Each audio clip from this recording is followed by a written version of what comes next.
Well, tonight protesters gathered outside of the jail in Hoover, even blocking the heavily traveled US 31 on I-459. They were calling for justice after police shot and killed a black man at the River Chase Galleria Mall on Friday.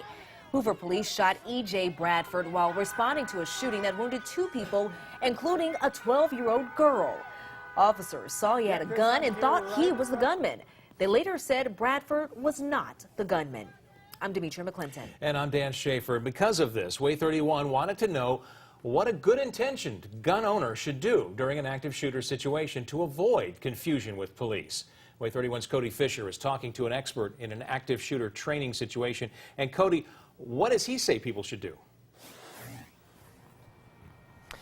Dan, the expert tells me that this situation can happen anywhere. Say you're just walking your dog here in Big Spring Park, or say you're at the mall with your family.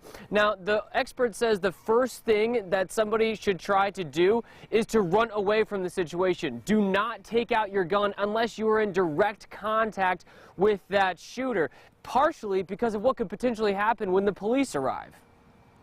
You will be a threat, considered a threat, if you have that firearm in your hands. Noel Bishop served over 20 years in the military and was a DEA agent for 20 years. He knows what law enforcement is thinking in an active shooter situation. Those police officers, they're sorting it out as they go. They don't know who the good guy or the bad guy is. And you don't want to have it in your hands. You don't want to have it in your hands with your hands up, because that's still a lethal force situation. If you are forced to take out your gun, as soon as police arrive, put it on the ground or holster it. You're not trying to necessarily hide it from the police, but you are trying to not display it so that they don't confuse you as an active shooter.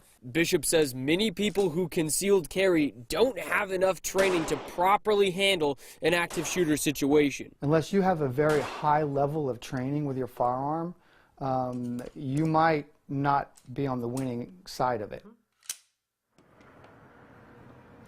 The Alabama Law Enforcement Agency would not comment at all about what a good-intentioned gun owner should do in an active shooter situation. Reporting live in Huntsville, Cody Fisher, Way 31.